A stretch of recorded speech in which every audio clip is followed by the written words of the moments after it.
presencia, hoy ya la tenemos, del miembro del Comité Central del Partido de la Liberación Dominicana, exdirector también de Comunicaciones del Ministerio de Educación y un comunicador de alto quilate ya, Glenday. No, que va, un periodista normal como los demás. Yo dije, bueno, la primera pregunta que le voy a hacer a Glenn, ¿cómo él se sentiría si tú te sientes ahora como un raso, ¿verdad? Ajá. Te mandan a presión general. Es difícil, ¿eh? Es difícil, pero uno tiene, gracias a Dios, viene de familia humilde y le han enseñado Tú sabes que los puestos son pasajeros. Sí, tú sabes que antes estaba chimeando y que tú no venías de este canalito y que no, pero no es la primera vez que vengo. No. En la Z, en el Nuevo Diario, que tú... No, pero no es la primera vez que vengo. Ya he participado en otros programas anteriormente. Y lo único que por la estadía en Santo Domingo se me hace un poco más difícil. Tú sabes que Andrés puede faltarle mucho cabello. No, pero Andrés sabe que le voy a cumplir eso, que no tenga la menor duda. De la misma manera que le cumplí a usted. ¿Cómo fue que le cumplí? No, yo tenía meses joseando. ¿Cómo fue que le cumplí? No, sí, pero había que preguntarle a la gente. Ah, sí, se había que hablar con la gente. gente. Meses joseando esto. Pero nada, ya usted lo logró. Para comenzar suavecito, tú fuiste director de comunicaciones del Ministerio de Educación en la gestión de Peña Mirabal. Fue breve la estadía, mucha gente no entendió qué pasó. ¿Qué fue lo que pasó ahí? Que fue breve. Porque normalmente se van cuando se cambian los ministros. Sí. Realmente pasaron algunas cosas dentro y fuera que imposibilitaban en ese momento que yo siguiera o continuara al frente de la Dirección de Comunicación aproximadamente 6 meses.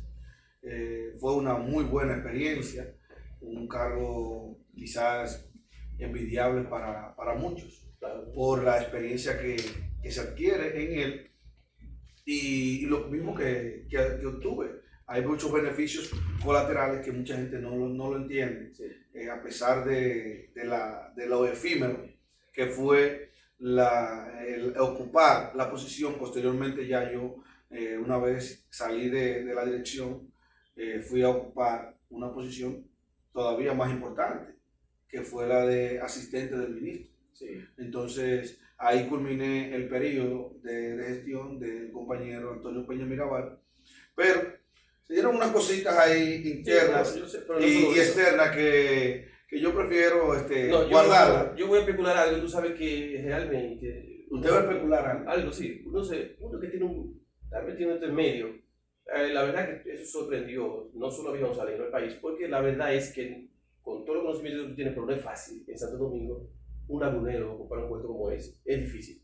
Yo te felicito por eso, no es fácil. Yo sé que en un ministerio como este, esos grandes consorcios de comunicación influyen en estos puestos. Pero lo importante es que fuiste... Las zancadillas se dan. Las zancadillas se dan. Lo importante es que de Villa González, el comunicador que... Pero la experiencia, estoy agradecido con Dios y con Antonio Peña Mirabal, que me dieron la oportunidad. Y ahí fuiste a la Z, fuiste a CN. Si no hubiese ido ahí, quizás no hubiese llegado a esos beneficios colaterales son más relevantes. Exactamente.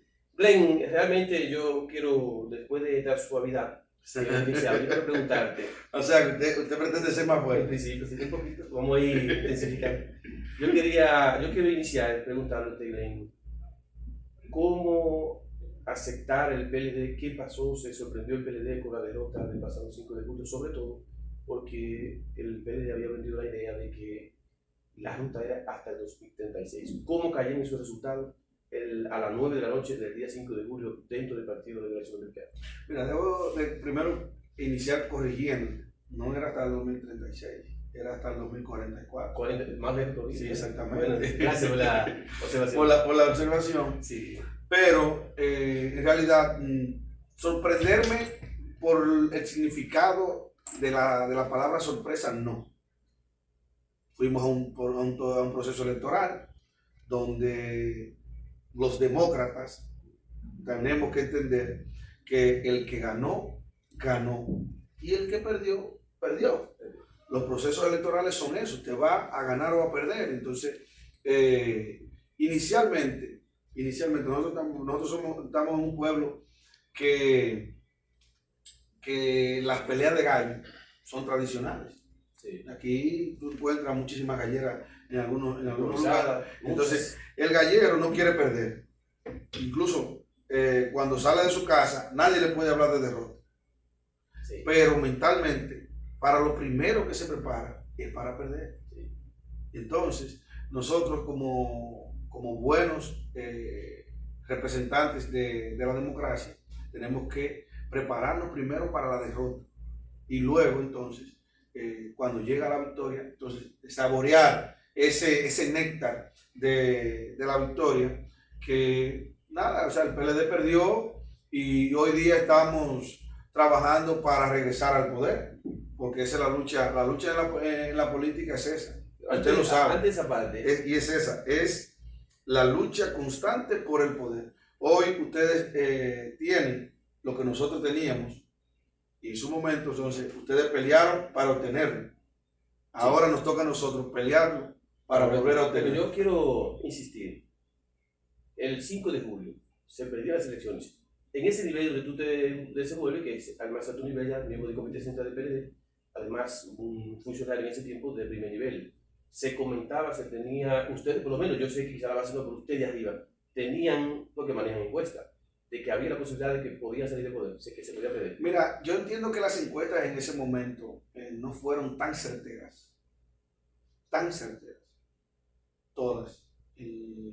Con lo que pasó en el mes de febrero y que posteriormente tuvimos que ir a unas elecciones de medio término, en este caso, como había anteriormente, porque las elecciones fueron separadas, municipales en febrero, sí, que no se terminaron de celebrar en febrero y tuvimos que celebrarla en marzo, para luego postergar, salirnos de la fecha.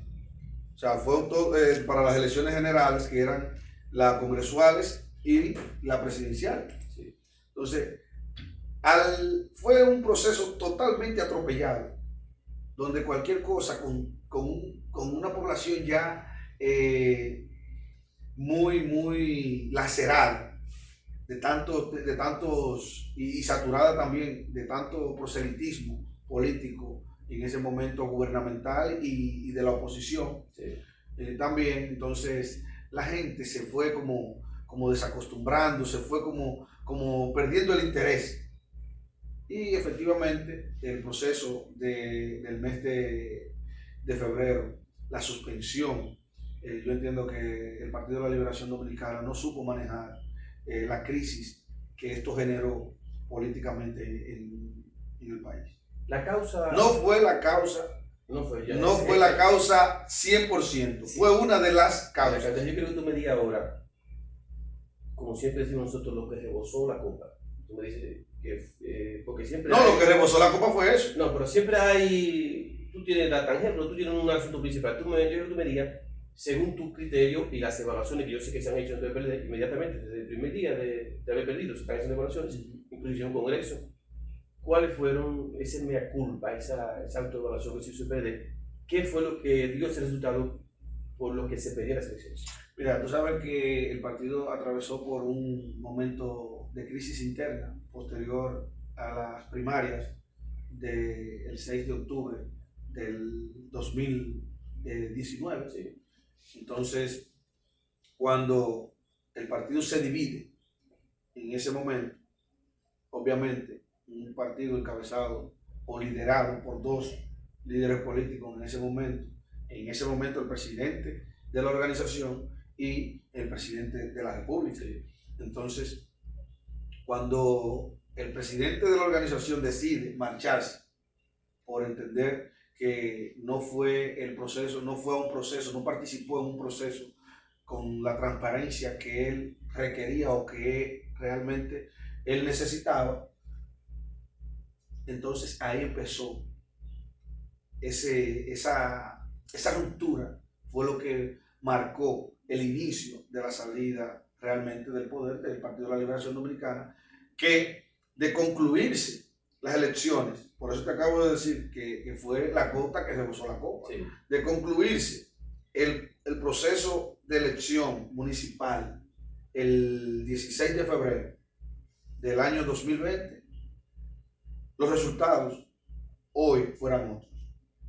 Sí, claro, exactamente, porque todas las encuestas a boca de urna que nosotros manejábamos al momento de haber sido suspendida, anunciarse la suspensión de las elecciones, indicaban que nosotros teníamos la mayoría en ese momento asegurada de las alcaldías y las regidurías. Bueno, las regidurías no, porque era voto, sí, era voto preferencial, pero en este caso la mayoría de las alcaldías, que evidentemente eso también te daba ya ganancia de causa en las regidurías a nivel nacional. Entonces, ¿tú confirmas? Los 158 municipios. ¿Tú confirmas entonces la tesis que hay en el volado del expresidente Leonel Fernández de que el PLD perdió porque se dividió porque salió del PLD? ¿Tú confirmas esa tesis? Bueno, los números están ahí realmente. La Fuerza del Pueblo, hoy la Fuerza del Pueblo, que fue el denominado que salió del Partido de la Liberación Dominicana,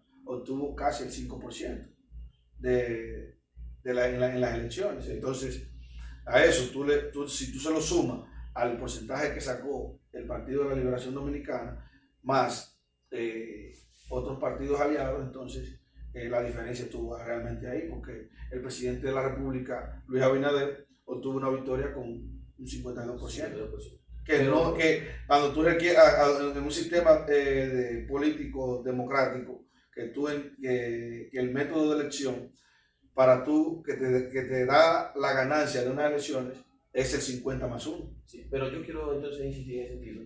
El PLD sacó un 37% de la mujer.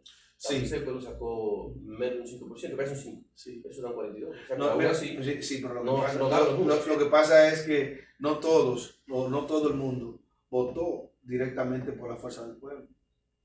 Tiene como una abstención. Claro. Es que si, mira, si le contamos, o sea, si tuviéramos la forma de cómo contabilizar las personas que votaron en contra del PLD por esa ruptura, entonces si se lo contabilizamos a la Fuerza del Pueblo, cuando viene a ver, tú encuentras ahí ese porcentaje que hace falta para eso. Además, recuerda que te acabo de decir que las elecciones municipales fueron una determinante muy importante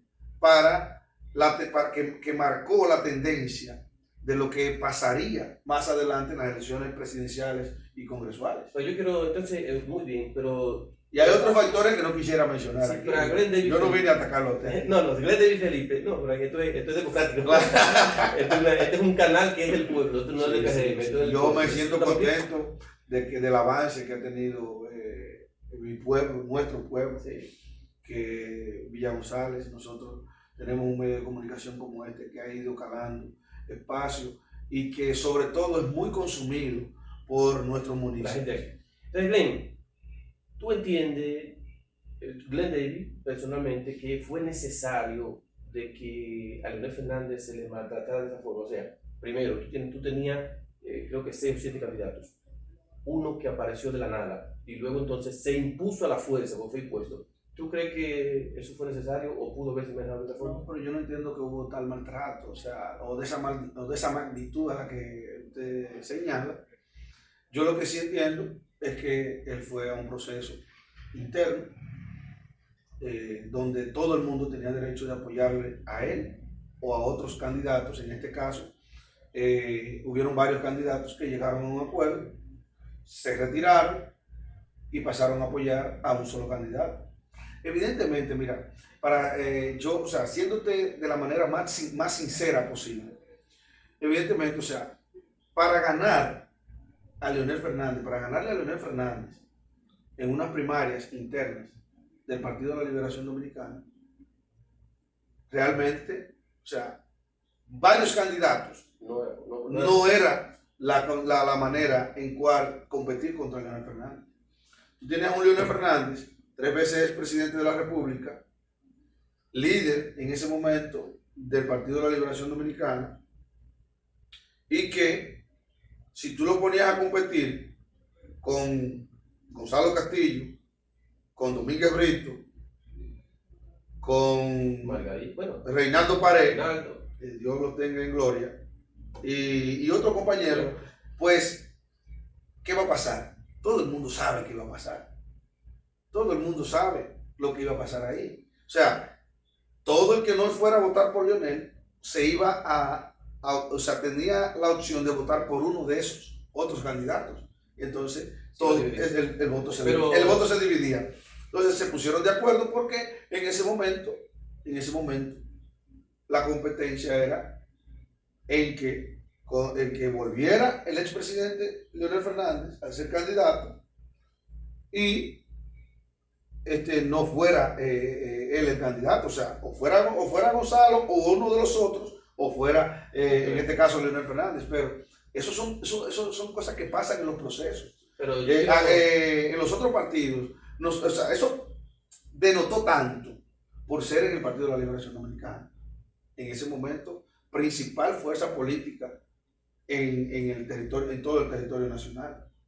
Yo quiero preguntarte. Por eso denotó tanto. Sí. Eso ha pasado en todos los partidos. Sí, eso es normal. Pero en el analismo entonces, yo le pongo un ejemplo ahora mismo, en la convención que ustedes van a tener como partido de gobierno. Ya todos están unidos contra una persona. No, aquí nosotros estamos unidos. No, usted lo sabe. En el analismo entonces, tú entonces me confirmas, no había confianza ni en Reinaldo, ni en Domínguez Brito, ni en nosotros. Había que traer otro, porque no sé, ellos, los que estaban ahí, no podían ganar en el Fernández, no había esa posibilidad. O el analismo. No, quizás dispersos no podían ganarle. Pero con uno de ellos no se le podía ganar en el Fernández sin tener que traer uno que no estaba en el ruedo, que no estaba aspirando. Bueno, quizás sí. Entonces el analismo no confiaba en los que estaban ahí. No lo digo, no lo veo como una falta de confianza. No lo veo como una falta de confianza. Te reitero, yo soy un demócrata y me considero un demócrata consumado. Y quizás no sea yo el más idóneo para yo decirlo. Eso. Si Leonel Fernández hubiese sido candidato, ¿cuáles hubiesen sido los resultados del 5 de julio? Si Leonel Fernández hubiese sido candidato, no hubiese sido el presidente de la República. Hubiese sido el presidente. Claro, sí, claro, sin lugar a dudas. Danilo Medina entonces no tuvo acuerdo, incidió en que Leonel Fernández no fue candidato porque tenía. Danilo tenía su candidato. Danilo tenía su candidato. Eso es así. O sea, tenía su candidato y no era Leonel Fernández. Entonces tenía la posibilidad de escoger. No, exactamente. No solo de escoger, sino de llamar a la gente a votar, a su gente, por el candidato que le entendiera. ¿Cómo usted ve entonces Leonel Fernández ahora? Porque yo veo que muchos PLDistas hasta lo denota, hasta le faltan el respeto. Tú, Glenn Davis, ¿cómo tú ves a Leonel Fernández? Ya tú me acabas de decir honestamente de que realmente se ganaba las elecciones, de que él quizá fue maltratado en un proceso. ¿Cómo tú lo ves a él ahora? ¿Lo ves como un compañero o lo ves como un enemigo? No, yo tengo una altísima valoración por Leonel Fernández. Es un expresidente en tres ocasiones en este país, y 3 ocasiones el PLD lo hizo presidente de la República, y tiene sus condiciones, unas condiciones extraordinarias de estadista y con valoración internacional sobre todo. O sea, yo no tengo nada en contra de Leonel Fernández. En estos días, el jefe de campaña de la Fuerza del Pueblo, Radamés Jiménez, que tú conoces bien, en un programa de televisión dijo que la Fuerza del Pueblo y el PLD estaban cabeza con cabeza 21 y 21. ¿Qué te parece de eso? No, eso es un dato errado, un dato errado del magistrado, pero también aprovecho para enviarle un saludo al magistrado, pero un dato errado. Es raro. Es errado. Pero tú reconoces que en los últimos tiempos la Fuerza del Pueblo se ha fortalecido. Y obviamente no se lleva un PRMista, no se lleva una gente de ese país, no se lleva un PRDista. Lo que se lleva son del Partido de la Liberación Dominicana. ¿Tú no crees que esos resultados ya del 5 de julio hoy son diferentes en la Fuerza del Pueblo? Las verdaderas encuestas indican que la Fuerza del Pueblo no alcanza apenas todavía el 10%. Está casi el 10%. No, está cerca. 9, 8%, la Fuerza del Pueblo como organización política. ¿Y los números del PLD? Los números del PLD ronda entre un 32%. 29, 32%, ahí está fluctuando el PLD en las verdaderas encuestas. Sí. Del 29 al 32%. ¿Sabe qué? Lo que pasa, y aprovecho ya para hablar de la misma encuesta, el momento del que estamos hablando, es que una cosa es la figura de esa organización y una cosa es muy distinta la organización. Sí. En el caso, por ejemplo, del presidente de la República, está marcando por encima del Partido Revolucionario de Moderno.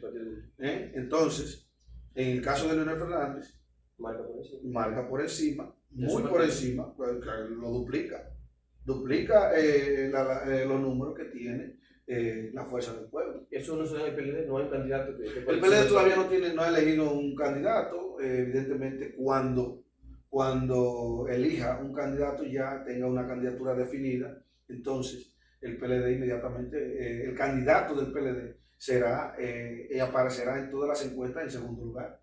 Glenn, esto luego de las elecciones, luego de retomar el poder, el PLD salir de poder, entonces se han armado estos escándalos de corrupción que ya tú conoces, que se le han denominado caso hasta con nombre, Pulpo, Medusa, en fin. Yo quiero que tú me digas tu percepción de estos casos. ¿Tú entiendes que son persecuciones políticas o realmente muchos o algunos de ellos tienen mérito como para ser procesados en los tribunales? Mira, el abogado que eres tú, no soy yo realmente, pero la posición del partido y la posición mía personal siempre ha sido desde el inicio, el que la hizo, que la pague. Ahora bien, hay que respetarle el debido proceso a cada uno de esos imputados. No son culpables.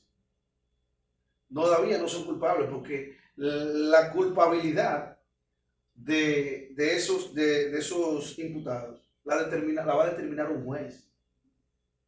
La va a determinar un juez, no el Ministerio Público, que obviamente tiene que presentar sus acusaciones, presentar sus argumentos, y todo eso se debate contra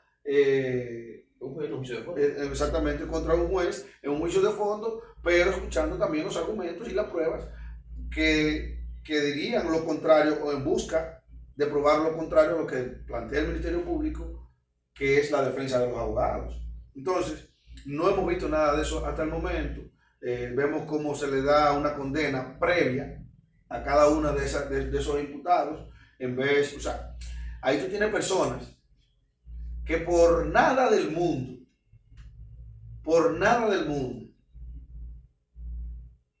van a rehuir y van a salir corriendo del país porque tengan un proceso judicial en el país. Solamente vimos el caso del ex procurador, que evidentemente tenía manejo de información, y todos lo vimos en un aeropuerto. Nos pareció extraño. Si tú me preguntas a mí hoy que si él si él sabía lo que venía y pretendía salir corriéndole al proceso judicial que se le conoce, en ese momento que se le iba a conocer más adelante, pues yo también te diría que sí. Porque lo vimos fue 2 días antes, sí, en un aeropuerto. Está bien que él justificara, dijera que no tenía impedimento de salida, ni mucho menos, pero algo te movió previo a esos días a tomar la decisión de salir del país, y que todavía no se ha esclarecido. Y yo reitero, incluso, o sea, él mismo, que para nadie es un secreto, que no es santo de mi devoción. Sí. Lo he dicho aquí, hoy, en el día de hoy, lo he dicho en los espacios que tengo en los medios de comunicación, y lo he expresado en mi condición de miembro del Comité Central con otros compañeros del partido. O sea, no es santo de mi devoción, no le voy a desear lo malo tampoco, pero entiendo que él podría bien llevar ese proceso desde sus hogares. ¿Usted entiende que el procurador, desde su hogar, el ex procurador, fue una de esas improvisaciones de compañeros no comprometidos con el partido que se incluyeron en el gobierno? Yo realmente desconocía la existencia. No, yo desconocía la existencia del ex procurador como en su vida política partidaria. Lo desconocía totalmente. Lo conocí cuando llegó al gobierno, y es lo único que puedo decir. O sea, ya era miembro del Comité Central, sí, no sé cómo, pero ya no tenía ese activismo. Tú, bueno, no ha quedado claro sobre estos casos de corrupción, pero tú entiendes sí que en el PLD algunos se equivocaron, de que hubo corrupción, mira, siempre va a haber, no en los gobiernos del PLD, no podemos ir más atrás, el gobierno de Balaguer, de Hipólito, de los presidentes que han antecedido, ¿tú me entiendes? Siempre va a haber alguien que se equivoque, siempre. Hemos visto en los últimos, por ejemplo, el día pasado, uno de los colaborador más importante del expresidente Danilo Medina, que lo es Francisco Pagán, que asumió y aceptó cargos penales e incluso devolvió una cantidad cuantiosa de dinero fruto de esa corrupción. Es un hombre tan cercano a Danilo Medina que haya hecho esta cuestión, y ya se dice que otro miembro del gobierno de Danilo Medina en los próximos días también va a devolver 1.500 millones de pesos.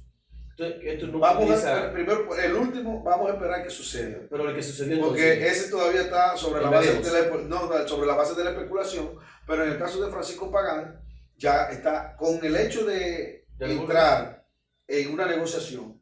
Cuando usted negocia, es por algo. Usted está reconociendo inmediatamente que usted algo hizo. No te sorprende esto porque se suponía. Todo el mundo decía que uno de los hombres más serios que había. Bueno, acabo de decirte que siempre habrá quien se equivoque. Y lamentablemente, uno nunca sabe quién es que se va a equivocar. Uno tiene ligeras sospechas de personas que, bueno, fulano se ve bien, pues, tipo serio, pero uno lo tiene dentro de los parámetros de lo que se cataloga una persona seria, pero es por lo que uno ve y la referencia que le dan, pero no necesariamente porque tú estés consciente de que es una persona seria. ¿Me entiendes? Sí. Entonces, en los gobiernos siempre habrá quien se equivoque. Lo que pasa es que tiene que haber regímenes de consecuencia. A propósito de esos regímenes de consecuencia, yo quiero que tu opinión sobre la independencia del Ministerio Público que se ha pregonado y que a simple vista se ve de este gobierno. ¿Cuál es tu opinión sobre este Ministerio Público independiente? No existe. No existe. No existe.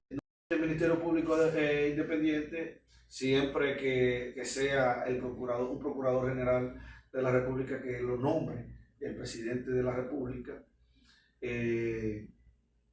Actualmente todos sabemos cómo se está manejando el actual Ministerio Público. Solamente tiene casos de corrupción, solamente ve la palabra corrupción de un solo color, no lo ve, no lo envuelve como un arcoíris realmente. Y los ejemplos están ahí porque ha habido denuncias, han habido casos en esta gestión, en la actual gestión que encabeza Luis Abinader, y el Ministerio Público ha hecho caso omiso prácticamente. ¿El caso de la lotería está ahí? El único. El único. Sí. Y Adán Peguero. Tiene que haber otros méritos. ¿Por qué la directora de Supérate no ha pasado por el Ministerio Público a ser interrogada? Un interrogatorio simple. Pero tal vez están investigando. Aquí. Digo que tal vez están investigando. No. ¿Usted cree que una funcionaria de primer nivel, directora de Supérate, con el escándalo que está envuelta ahora mismo, y la llaman a interrogación en el Ministerio Público, no se va a saber? No, digo, pero tal vez, bueno. Quizás el Ministerio Público lo puede manejar también, no ha manejado otros casos. No, ya es detenido por eso, es posible que la investigación corra y llegue hasta ahí. Porque el tema de Adán Peguero, eso se desapareció de la palestra pública. El de INAVIE no ha ido todavía a la Procuraduría. El caso está en la Procuraduría depositado, pero él no ha ido todavía. Si no a ser interrogado. Si no existe entonces la independencia del Ministerio Público, según tú dices, entonces tú estás de acuerdo con la reforma constitucional que ha planteado el gobierno para independizar realmente el Ministerio Público. Mira, yo no estoy de acuerdo, ni del principio, y ahora que me he enterado y que después de investigar, de que no es necesaria la modificación constitucional para independizar el Ministerio Público.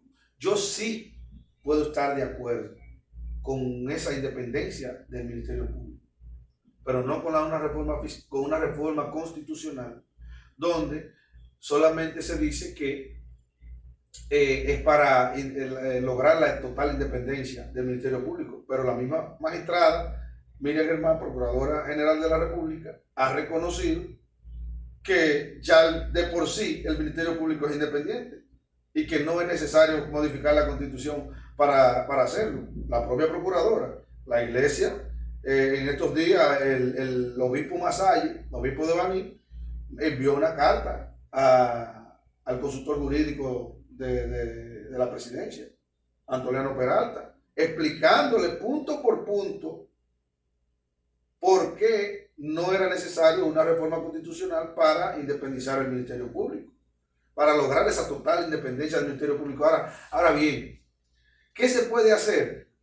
Se puede modificar la Constitución para que el procurador no lo nombre el presidente de turno.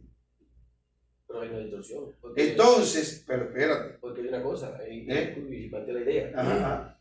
Es verdad, se ha hablado de una independencia administrativa, eso existe. Ahora, tú sabes que si yo te nombro, tú obedeces a mí. Exacto. Entonces, mientras exista, entiendo yo como abogado, y ahí tu lógica, mientras exista ese artículo 278 de la Constitución que establece que el Procurador General de la República, nombrado por el Presidente de la República, va a estar esa dependencia. Entonces, no es necesario modificarla para que sea totalmente. Lo que pasa es que hay un caramelo envenenado en esa reforma. En esa reforma. Sería, ¿cuál es el caramelo? Se busca con esa reforma introducir otros temas, incluso el tema electoral. Está bien, pero en principio, si fuese ese solo el objetivo, tú tuvieras que ver con la reforma. Si fuese ese, que no, si fue, no, es que una vez se abre el abanico del debate, ya se puede hacer de todo en esa reforma. Entonces, ahí es que no se puede evitar. Un partido de gobierno que tiene mayoría en el Congreso Nacional, obviamente para modificar la Constitución se necesitan las 2/3 partes de ambas cámaras. De la matrícula. Exactamente, de la matrícula de ambas cámaras. No, pero, bueno, ahí no la tiene, pero quizás tenga cómo conseguirla. Y ahí es que no podemos caer. Y ahí yo entiendo que es un juego a la hipocresía política. Porque lo que se busca finalmente con esta reforma constitucional es la reducción de la elección presidencial, del porcentaje de la elección presidencial de 50+1 a un 40 y tantos %. Entonces, ¿y le teme el PLD al 40 y tantos? Quizás no le tema el PLD. Quizás no le tema. Quizás quien le tema sea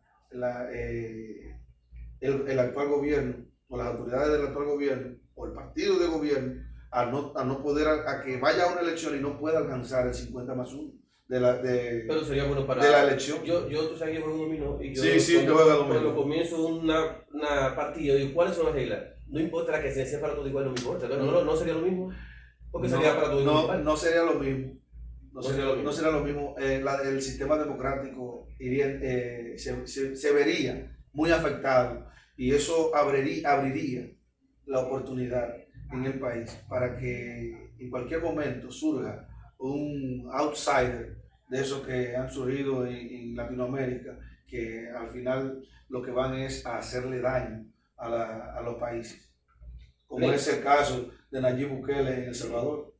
Si el Ministerio Público del pasado, estos casos de corrupción que están ahí, que fueron sometidos ahora, ¿por qué tú entiendes que eso no se dio en el pasado? ¿Por qué estos casos no se abrieron? ¿Por qué no se previó? ¿Por qué no se sometieron a esa gente?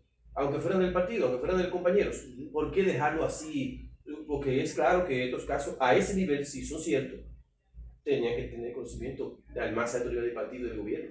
¿Por qué no se paró eso? ¿Por qué eso no se persiguió? Yo conozco una administración de la Procuraduría que eso sí pasó, pero en la última habría que preguntarle al último procurador qué pasó, porque yo conozco una administración de la Procuraduría General de la República en los cuales sí se sometieron algunos compañeros del partido.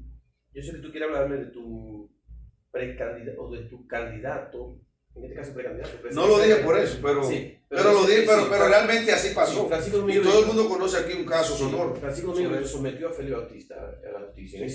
Y otros más. Pero quizás no tan relevantes como Félix, pero están ahí. Pero ese caso fue a los tribunales, hubo una sentencia en contra del Estado y Francisco Domingo no la apeló. ¿Por qué no apelarla? La apelación correría el mismo riesgo, porque en ese caso, recuérdense que dije al principio, que los jueces son los que determinan la culpabilidad o no de los imputados, no el Ministerio Público. En este caso, Francisco era el representante máximo, la máxima autoridad del Ministerio Público. quien tenía que someter y sometió. Entonces, que no apelara en ese momento ya eran por unos asuntos que pensaba y dedujo que no en ese momento, o sea, ¿para qué voy a apelar? Si van a ir los mismos jueces a la apelación que lo acaban de descargar. Con eso yo interpreto y vamos a ver tu opinión. Yo pienso que Francisco Domínguez Brito nunca ha tenido el apoyo de Danilo Medina, del líder del PLD, porque en ese tiempo Danilo era el presidente. No había la forma de que un país presidencialista como este y en un pasado que el poder político incidía bastante en el Ministerio Público y en los jueces. No podía Domínguez Brito haber coordinado eso con el presidente y que eso tuviera una suerte diferente en los tribunales en la apelación.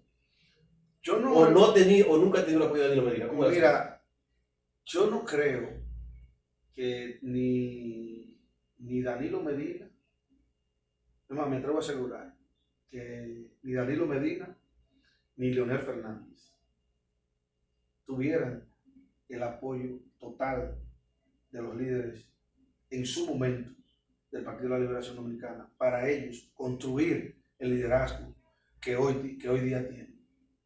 Entonces,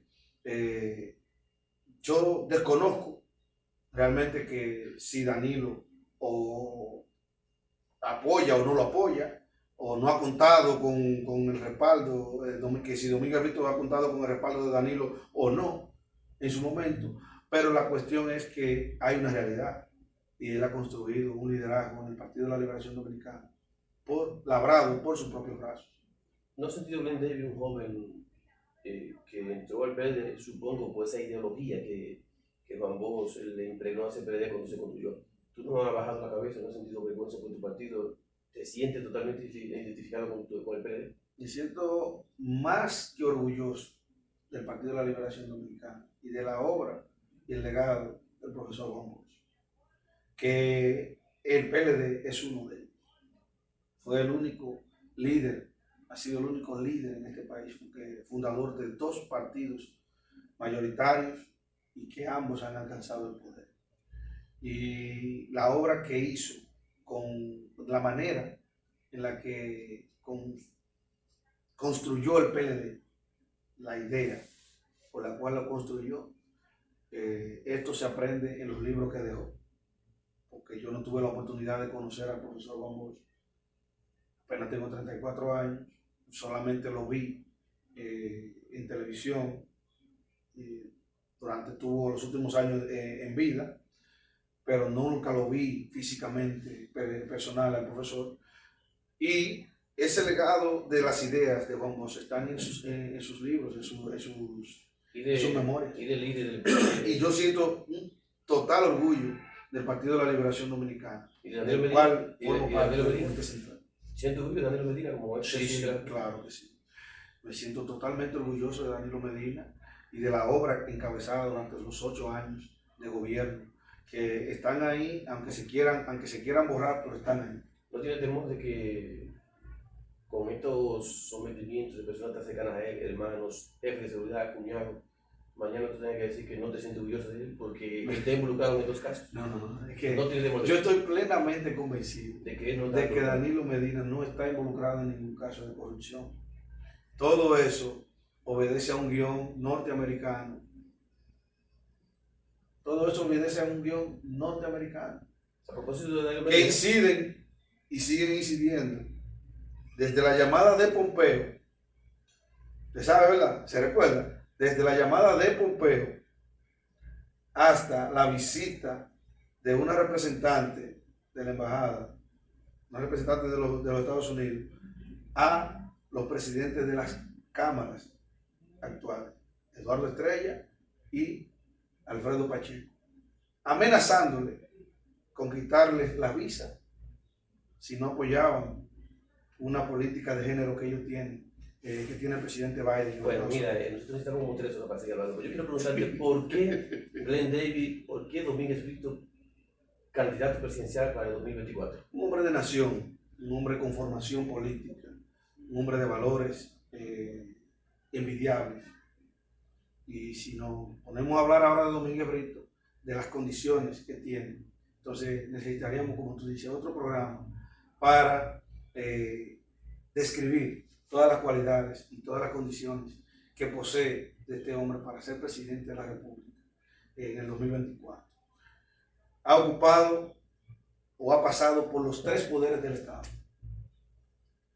Y hoy, cuando en el país se demanda tanto, sectores que lo hacen de manera aviesa, sectores que lo hacen de manera política, sectores que lo hacen de manera sincera, que demandan un gobierno transparente y honesto.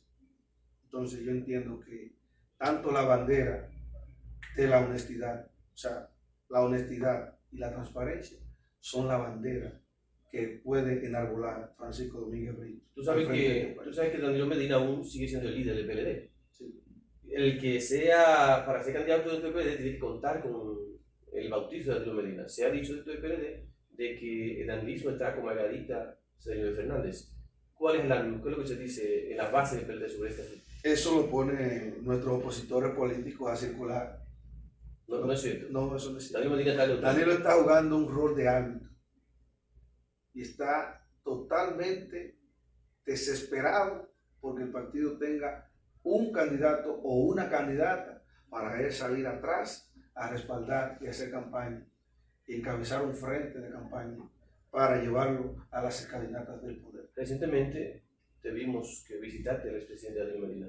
¿Cuál es el ánimo? Fui con mi esposa. Sí, ¿cuál es el ánimo de Danilo Medina físicamente? ¿Está en salud? ¿Tiene buen ánimo? Sí, anímicamente muy bien. O sea, el presidente trabajando, despachando desde la casa presidencial del partido, enfocado en la reestructuración y en la conclusión ya de los trabajos de reestructuración de la organización, de cara a que ya el candidato o la candidata que resulte electo como candidato presidencial, entonces tenga una organización fuerte y renovada para salir a las calles a reconquistar el sentir y el gusto del pueblo. Mira, no va a quedar tema, obviamente que vamos a tener que hacer otro. Ya se acabó. Te acabó el tiempo. No, yo quiero finalmente preguntarte, en 2024, Glenn David, ¿cuál es el futuro político? ¿Va a ser candidato? ¿No? ¿Cuál es tu idea para el 2024? Bueno, yo tengo un proyecto político. ¿Tiene un proyecto político? Sí, claro. Todo político y todo ser humano que se involucra en la actividad política es porque aspira al poder. El propio profesor Juan Bosch decía una frase, que el que está en política es porque aspira al poder. Si no busca nada en la política. ¿A qué aspira Glenn David? Yo tengo un proyecto político, se llama Nídiyamente. ¿Para la? No. No tiene definición. Lo que el pueblo y el partido demanden en ese momento, ya nosotros entonces veremos a qué ella aspira. Finalmente, en un minuto, ¿cómo tú valoras? Pero ese es mi proyecto político. Sí, ¿cómo tú valoras la gestión municipal del alcalde César Álvarez? En un minuto, porque ya terminamos, ya estamos bien ahí. Porque después vamos a tener que hacer otro programa para que hablemos entonces del gobierno. Sí. Pero la gestión del municipal, ¿cómo tú valoras? La gestión de mi amigo y mi hermano César Álvarez, a quien aprovecho para enviarle un fuerte abrazo, que debe estar en sintonía ahora mismo.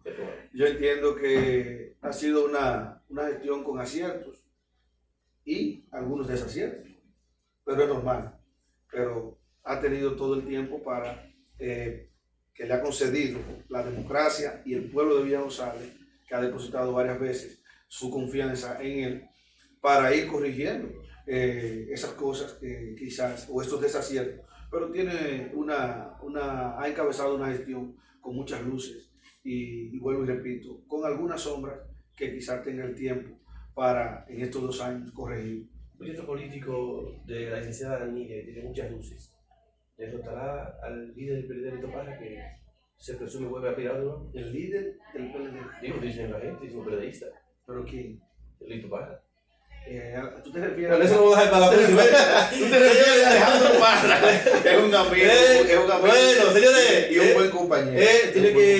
Tiene que hacer la promesa de que vuelve, porque ahora muchos temas para concluir que tenemos que abordar en otra ocasión. Hagamos alusión a la canción de Rubí Pérez. Volveré. Señores, fue Glenn David Felipe, estuvo con nosotros, miembro del Comité Central del Partido de la Liberación Dominicana, también es director de comunicaciones del Ministerio de Educación. Así que nosotros agradecemos enormemente que nos hayas acompañado y prometemos, o tú has prometido que volverás con nosotros. Así es. Tienes que venir con Andrés primero, porque ya le prometí. Tengo que venir con Andrés. Así Gracias. Gracias, Cristóbal. Feliz fin de semana. Disfruten y el lunes, si Dios nos permite, pues estaremos aquí con otra entrega más de La Voz del Pueblo. Dios les bendiga. Bye bye. Hermano, Líder, gracias. faltó muchas cosas. Faltaron unas cositas ahí. Lo importante es el día. Sí.